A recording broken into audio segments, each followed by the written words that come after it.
Welcome. Whether you're new to the Unearthed Life or you've been here for a while, I invite you to join me in conversations with incredible people as we continue to learn from one another. I believe every person holds value, a unique purpose, and a perspective shaped by their life. There will be laughter and there may be tears as we experience life together. Please visit theunearthedlife.com for more content or to connect. Welcome to the Unearthed Life podcast. I am here with Eugene Luning. He is a lay pastor of our church, and we love him and his wife. And he is also going to school to finish his doctorate and has book projects on the side. So he is a man of many gifts and talents. And I am glad he is here, willing to have this conversation with me, because I think he has a lot to offer and to share. Just for everyone to get to know who you are, how is God loving you recently? Where are you seeing him in your life? Yes. Well, first of all, thanks for having me. It's a joy to be with you. You know, I would say lately, I'm a big fan of always having at least one foot, maybe both feet in the Gospels. And I would say lately, there have been a lot of moments where I've been stopped in my tracks by just very simple words spoken from the lips of Jesus that they bring me to a very centered place just for that day. And so, you know, I think of a day or two ago where he was actually correcting the Pharisees and talked about, you know, you're not even going into the kingdom and yet you're keeping others from outside. And in the way that he just said going into, just those two words, I was so moved and thought, wow, I want to spend my day going into the kingdom. So I would say it's just been pairs of words, a few words that have been feeling like he's saying them to me lately, which then makes each day feel very intimate with him. So I think that's kind of how it's been maybe for the last couple of months. That's awesome. I know you're so into words and like the emphasis of what a word means. I love that. I think that sticks out to me as well. I want to let you talk about a couple of books that you have coming out and dive into those a little bit. The first one is Pointillisms. I don't even know what that means. Yes. Well, I'll tell you about it. Yeah. First, I'll tell you what it's kind of about, how it's constructed, and then I'll explain maybe why I called it that. Mm-hmm. So when I was working on my master's, there was actually 3 different parts to what I was working on in my thesis. One part was a eminent 20th century philosopher, Ludwig Wittgenstein, who his famous only lifetime published work, the Tractatus Logico-Philosophicus, was written in this very terse, short sentence length at times, a very short paragraph at times, explication of what he really thought was the nature of logic and philosophy. And as I was researching and studying and reading it all the time, I realized I would love the challenge to myself of starting in Genesis 1 and going to Revelation to the end of the book and really trying to break out what is going on, what is the heart of God, what is the heart for man of God, throughout every single chapter, every single verse of the entirety of the scripture. So it was like a couple-year project of creating these really point length, sentence, 2 sentences, maybe at most 3 or 4 sentences, just breakouts of what is the heart of the Lord for us. And then the reason it's called Pointillisms is because obviously it's short points. And if you know anything about impressionistic painting, Pointillism is where they would make beautiful designs with literal points. And so I thought that's a good title for this book, because if you read only a few points at a time, hopefully it would encourage your heart and draw you into a deeper place of discipleship. But also I think it's establishing a better picture of both the nature of the Lord and also human nature. So that's Pointillisms. And then my other strangely named book that you haven't named yet, but I'll just dive into it. Yeah, go. It's called To Be Eaten in the Wind. And this also was a part of my master's thesis. And it was about while Henry David Thoreau, classic 19th century American philosopher, thinker, ecological guy, when he would literally physically walk around Concord, Massachusetts, he would write in his journal. And I started finding as I was researching around some of his journal work that there were these beautiful layered philosophical thoughts. I kind of describe them as a practical phenomenology. Like, how do we interact with the world around us, stimuli, phenomena? And so that book is actually 52 of his walks in their entirety, just given to you. And then it kind of allows you to sort of meditate on, what does it mean to be a human being? What does it mean to wake up in the morning and interact both with nature and people? So it's obviously more of a secular text, but it's something I would like to teach from in my future hopeful kind of professorial dreams in the future. Those are my couple of very strangely named and in a way strange books that are hopefully coming out fairly soon. I'm sure they're not strange books. I'm sure we're going to learn a lot. Well, I think they're a little strange, but I think we're all a little strange, and that's just great. These couple books are soon to be out, or are they out yet? Well, both of they already have like an ISBN number, so they're kind of like technically out there. The publisher I'm working with, we've been working through some cover design things, and so they're not readily available yet. But I would say certainly in 2026, probably before the summer of 2026, somewhere in there. Good. Yeah. We can look forward to that. Thank you. I am fascinated by Eugene's mind and just his teachings that we get to sit under every Sunday. But with all the writing, with the master's, now working on a doctorate, I would love for you to share maybe some of your story, but also what is it that brought you to this place in life and your desire, passion? What is your do you believe is your gifting and where you're going with God and all of it? Wow. What an awesome question, and I'm honored to be asked. I would say from a very young age, and the best way I can describe it is I was somewhat haunted by the person of Jesus, not necessarily by sort of mainline Christianity, but his personality. When I would hear people talk, especially people I could really tell that knew him, it was like I could sense his presence even as a child. So I had this strange fascination that I think was like beyond my years. I think I was sort of catching up with it. I remember being 13, 14 and really realizing like, oh, this is real. This is very real. Fast forward just a little bit. I lost my father when it was just before my 19th birthday. And that was a time, I'm sure a lot of people, if they have experienced some loss, you really ask deep questions like, all right, Lord, what's this all for? What's it about? Because I am struggling. And I really felt like, so now we're up into my 19, 20-year-old space. I really felt like he invited me into the Gospels in a very intense way. And it was a question of like, I think you know about me, but I want you to come and really know me. And I would say that really defined my 20s, was just this sort of relentless quest to know his actual heart and spirit. And through that period of time, I met Jenny, and she had that equal passion as we got married and started having kids to really know him, not just sort of beat around the bush, but really to like speak first-handedly of him. So I think that was a lot of our 20s. And then right before we turned 30, we took a lot of Young Life kids on a houseboat trip to Lake Powell. And we were there with a couple of friends that I know you know. And these were two people who, the best way to describe it is something had happened between them and the Holy Spirit that I had never seen before. Growing up as a very conservative Presbyterian, I thought it was a little strange for a couple of days. And then I realized what they were walking in was kind of the whole thing.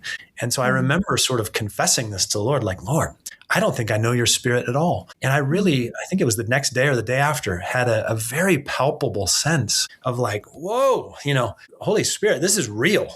And so now that was sort of a new experiential stage with the Lord Jesus. And I would say since then, so now I was about 30, now I'm 45, it's really just been this day by day adventure of being very serious about being in the Word, but also taking it and trying it out, seeing how the love of Jesus interacts with the lives of people who know nothing about him, maybe have no interest in knowing about him. And so I think that keeps me really delighted in the scriptures and sort of nimble to how his Spirit would teach and even how he would then teach me to do. I often say it's very experimental for me. I just really want to know him. And if he says something that he would like me to be about or to do, I just do it and see what happens. I have a dear friend, Mike, who always describes it as the spirit of whimsy. Whatever he asks, let's give it a shot and see what happens.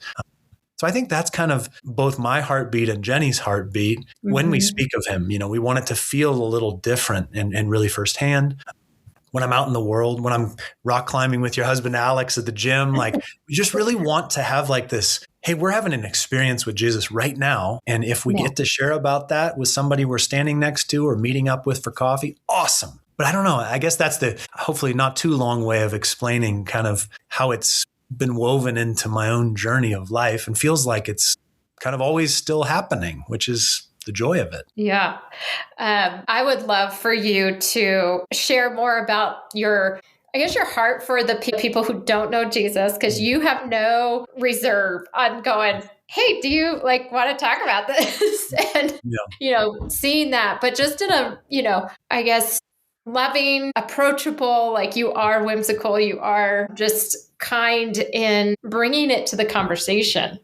And, what is that in you? And what do you feel like God's doing in that? Well, thank you. These are great questions. What's interesting is I would say I rarely bring it up, which is an odd thing to say in answer to your question, because I really want both the spirit of Jesus and I want my behavior toward people to be the welcome mat for a conversation. So I'll give an example would be, I just already named it, but I love climbing, and I especially love climbing with Alex. And I often find that at the climbing gym, what an opportunity to encourage people. I'm always struggling there. I'm always trying to figure out some move or some route. And I always am looking at people around me and I'm like, boy, they look like they could use some encouragement. And I just find that to be one way just to really love people and make sure they feel seen in the midst of trying something that's hard. And so interestingly, the more and more you do that, the more that becomes sort of your atmosphere and really your reputation, say at that gym, or maybe it's at the school that you pick up your kids at every day. But if this becomes the reputation, eventually in the midst of life, it begs the question, why are you this way? I think that, and I think one of my climbing partners laughs a lot because he's like, people always ask you that. And I'm like, I don't know what it's about. But people will be like, hey, why are you so encouraging? What's your story? And it's interesting because I've thought about this for years. How do you actually explain yourself as a follower of Jesus? And so what I say, here's my little script. It's not a script. It's just what I say. I often say to people, I get the chance to write about and speak about Jesus. And when I say that, I really mean kind of like the authentic way of Jesus. And then people say, authentic way of Jesus. What do you mean by that? And I just say, well, I think what he intended to do with people is probably quite different from what we people have made it to be. So I'm just trying to get back to really where it all started. And I think that conversation, you and I can completely understand each other when we say that. I think it's very inviting because I think the world around us is quite aware that there have been many missteps in the history of Christianity. And so for us to be authentic and actually wake up in the morning and try and follow his words and his calls to obedience, I think it's kind of arresting. And I think people say, okay, tell me more. And it's amazing how many coffees and lunches and walks with people I've taken based on that conversation. Maybe they've been hurt by the church. Maybe I'll take walks with friends who are Zen Buddhist and they're like, that sounds so interesting. It sounds so interestingly close to what I'm trying to do. And then we just had this rich conversation that's like honoring, but also again, I would say inviting. So I just try and be my goofy self and love people and just see where it goes. And it's, again, I'll use the word, it's sort of an adventure. It's kind of fun. Yeah. I love that. And I think people do know that about you. Will say that, like when people around you, Eugene, that you are inviting, that you're not afraid of a conversation and to approach something hard, but you're also so knowledgeable. Like for me, that would be like, oh, what do I say here? Like what can I biblically recall to say something? So for that, I think you have a gift and an ability to do that as well. Speaking of that, so you finished your master's and now you're doing your doctorate. And remind me what your doctorate is in, and what was the inspiration of keep going and studying? Yes, absolutely. Well, I have to name drop here because my very dear professor in my master's program, Dr. Mary Fergal, one of the most brilliant people I've ever met. She's a Scotswoman, and she was so encouraging to me as I went through my master's, and she would come back to me with such beautiful notes on things I had worked on. And she encouraged me, I really think that there's just a way that you think that you should just keep going, don't stop where you are. So we all need encouragement. And I felt so encouraged by her. I'm so grateful for her.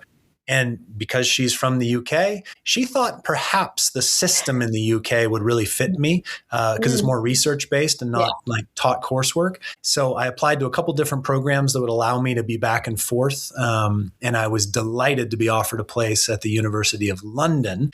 And there's a specific place, the Institute of Historical Research. And so that's where I am doing my research. I am researching 1940 and 41 throughout Britain. And I'm really taking a look at individuals' experience, of course, of the Blitz, of the sort of invasion fears from the Nazis. And as I've been going, I've realized it's become sort of a meditation on the human experience of time and temporality, and how do we live in the present? How do we release what has been? How do we stop fearing what's to be? And so I'm really also delving into some interesting thoughts around time out of all the philosophical history and trying to kind of embed that into my research writing. So again, I'm using the word, it's nerdy, it's kind of strange and esoteric, but I have a great time.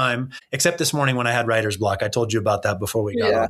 When I have writer's block, it's not fun, but it's mostly fun. As you're going through that, like you said, blocks of time, historical, how we react in history, do you have space and ability to implement like what God's perspective? Yes. I mean, I know you do.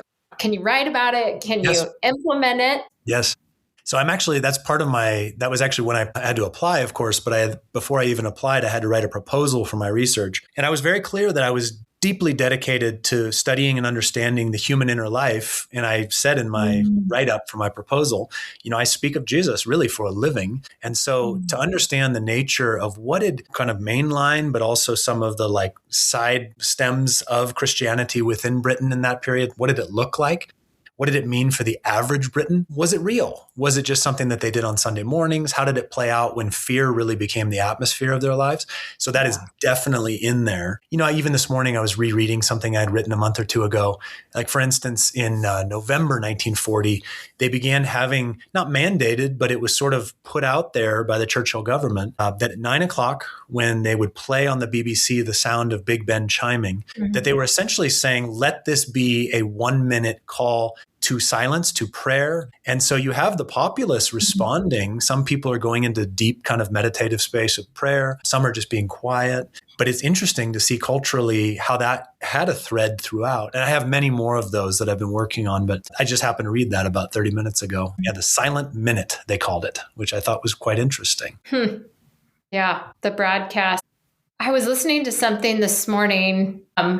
It's actually a talk a Catholic bishop was giving that I was on. And he said, what happened to the songs to the people? He even talked about Churchill and Roosevelt on their radio shows would even do some song, would inspire and encourage their people in song and poetry, speaking, and similar to the Old Testament. He's like, what happened to our singing into the lives of people and speaking and inspiring? So that was interesting when you were talking about that. I was like, hey, I just was listening to something similar to that. That's interesting. And with all of what you're doing, what do you feel like is maybe your personal narrative and like reason that God's has you here and now and what you're doing? Yes. I was very nervous back a few years ago when I started doing my master's because it didn't really necessarily align with talking about Jesus for a living and the things I was doing actively in ministry. And so I had that nervousness of, is this a misstep or is this something I'm just doing because it's interesting to me? But I have a dear, dear kind of spiritual mother, Lynn, who, when we were sitting together one day and I was sharing with her, maybe some of my anxieties around maybe this is the wrong thing. Her challenge to me, and I would challenge you and anyone I would talk to, because I think she's so right, is whatever the Lord has put into us, we need to take it as far as we can go. And so when we have passions and interests, and maybe it's history, maybe it's philosophy, maybe it's music, we need to see how far we can take it in this lifetime. And so that's what she encouraged me with. She said, you love the life of the mind. You're fascinated by history and the lived experience. You weave it already into a lot of your talking about Jesus. So this really is just you taking it further, and don't second guess yourself. And so as I dove into that program, I suddenly realized, I think someday it would be a delight to teach in a university setting and not probably a Christian university setting. I think it would be so fun to just sit with people both in history and philosophy and share from my heart, hey, I'm trying to follow the way of Jesus, but also I'm so interested in the writings of Schopenhauer, and I already mentioned Wittgenstein, to talk about these philosophers, but from a place of like, hey, I'm trying to follow Jesus and I'm fascinated with this. And it's great to know you, even if you don't know Jesus, to talk about this together and to cultivate our minds together. And so I think that's a little, as you said, like what's my narrative? Where's the direction? That's where I sense that I'm feeling drawn is I want to be in conversation with people, especially quite different people, and see where it goes. So I think those are the seeds that have been planted in me as I do all this. That's amazing. I totally could see you as a college professor. Yeah, I do think would love you. No, that's nice. We'll see.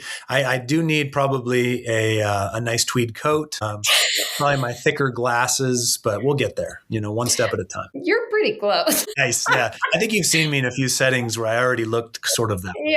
Yeah. Okay, we'll roll with it.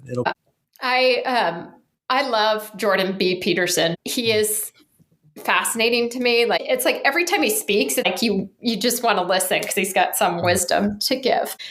I just saw this little clip of him saying, if God gives you an idea or a feeling or something to go and learn and motion over it, it is your responsibility to follow that and to pursue it, because it is a unique speaking to you and your heart and your ability. I've been sitting with that for a while of, there are some things I think every individual gets some inspiration, some heart movement towards, and then you got to go, okay, God, what is that? And to pursue in the lane of Jesus of, is this something I'm supposed to pursue? Yeah. And I love that what Linda said is just take it as far as you can. Right. Because if it's God-given, it will keep going. And it is your responsibility of he's given you this idea. He didn't give it to anybody else. So follow that and follow what he has on the other side of it. I love that. To do for people. Yeah. Well said. I love that. Yeah. But so there's other books as well that you have written. Are you working on any new projects? At this point, not right this minute. I would say the way I'm writing what is essentially my doctoral thesis, I would say it's going to be pretty readable, and it's going to take me years more. So I would say it may have a book-like quality, or maybe part of it could be sliced out of the boring academic stuff to become a more readable text for just people who are interested in Second World War history. So I would say that's kind of it right now. And I'm mostly enjoying it. Some days I'm struggling, but most days I feel that little nugget of inspiration. So that's kind of it right now.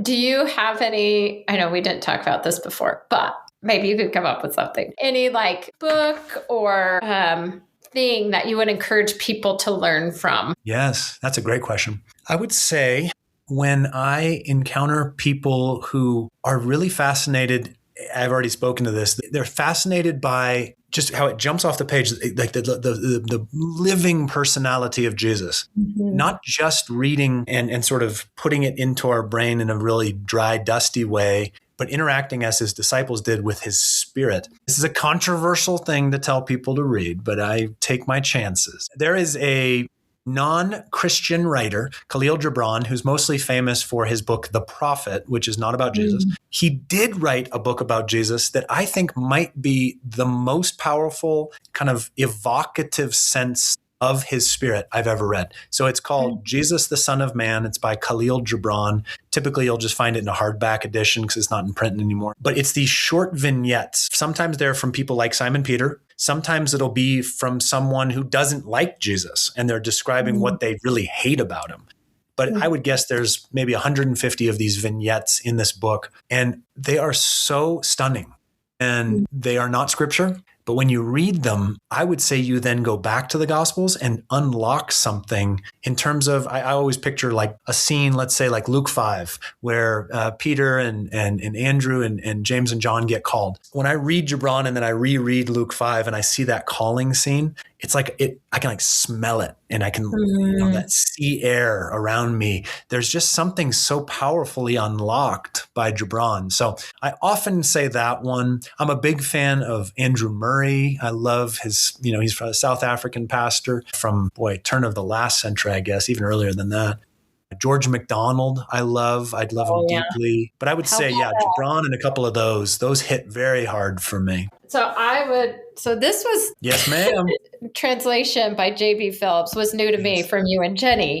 But I am fascinated by it. You guys use it most Sundays. And just the wording of it in the Gospels and the New Testament are so relatable. Like I know there's a story behind this, which is really cool. So I'd love for you to share, how did you come across this? Yes. And then now, what is the fun story behind it? Absolutely. When I was probably 20-ish years old, I got involved with Young Life. That particular translation has a great lineage with Young Life all the way back to the 1950s, 60s, because it was one of the first modern translations of the New Testament. So I was given a copy by a dear friend, Rob Crawford, who is one of my dear friends to this day.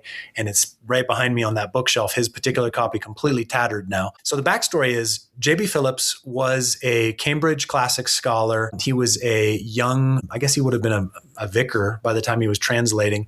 But during the Blitz period, he was in London. He was ministering mostly to youth. And he realized that when they would read what we call the King James, or what they call the Authorized Version, young people were like, what are we talking about? We don't understand these wordings. Well, here's a guy with a classic scholarship. And so he begins to translate. He started in Colossians, and it's a great story because he translates Colossians. He shows it around, of course, to these teenagers, but also to other friends who are knowledgeable. Someone gets it into the hands of C.S. Lewis. And then Lewis writes J.B. Phillips a letter. It's actually in one of his first editions. Lewis says, it was like looking through a glass that had been freshly cleaned. And so it's this sense of the words are coming completely alive to me, to C.S. Lewis. And so he encouraged Phillips to keep going. And so then eventually he released, I believe, first it would have been just some of the epistles, then eventually it was all the Gospels, and then eventually it was the entire New Testament. And back in, it would have been probably the 60s, 70s, it was one of the biggest selling translations in the world. I mean, it sold millions of copies. Young Life people loved it because it was very easy to speak from. It really just kind of rolled off the tongue. And then as things do, for whatever reason, in the 90s, I would say it just sort of disappeared. I became passionate about it, like I said, when I was 20-ish, just started finding copies in used bookstores, and I would just collect them. So I'd have bookshelves of just that New Testament. I would give them to people. So then fast forward, I don't know, maybe 10 or so years ago, my mother had a book on her bookshelf of his, and it was not a translation. It was just a meditation on the early church. I didn't know he had written this. So I read it, and it's called New Testament Christianity. And I was blown away. I just thought it was one of the most beautiful pictures of the early church. So a friend and I realized it was in the public domain. It had gone out of print. So we, uploaded it to Kindle as an ebook. And I wrote just a little foreword, this is a book that deserves to be reread and found all over again. And we put it out on Kindle, and it sold a few copies. Well, then maybe a couple years later, I get an email, and this is a great moment for me because I'm always just I'm dealing in danger all the time. So I'm who knows if I'm infringing on copyright law. Right. Here's this book. I get an email that was very vague, and it said, are you the Eugene Luning who re-released New Testament Christianity? And I thought it was a copyright attorney. So I was being very careful when I responded. Yeah, I am, but... And then the email comes back, and it was J.B. Phillips' grandson. And he said, I am trying to find people to help me bring back into the line of sight this wonderful translation of the scriptures. Why don't we be friends? And so he is a Brit, but he lives in the States now. So within about a month, he and his family flew up here to Colorado, and we spent a long weekend together. I saw him a couple months ago. He was in Denver. And so it's been sort of his passion and my side passion just to make sure that people are aware of this beautiful translation. So that was a long version, but that is my kind of wild-eyed love for J.B. Phillips and his translation. No, I love it. I love the story because it just is the way God works is so endearing. And I mean, he makes it obvious, this is what you should do. This guy found you, and here you go. Another friend that shares your passion. You would love Peter Croft. He is wonderful. I love your knowledge on books and all things Jesus, and just very honored and grateful that you share what you do. I mean, you don't have to, and how your story and Jenny's story together have unfolded to share your knowledge and your love of Jesus. So, thank you.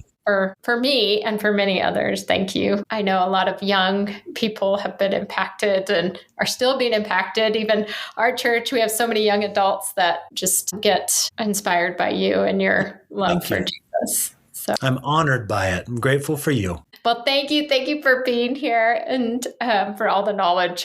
Now I'm going to go look up all the books. Love it. And the names. A good use of the rest of your day. I'm just building my list of so many things that I need to do. But love it. Thank you. Thank you. Thank you. Have a wonderful rest of the day. Hey, you too.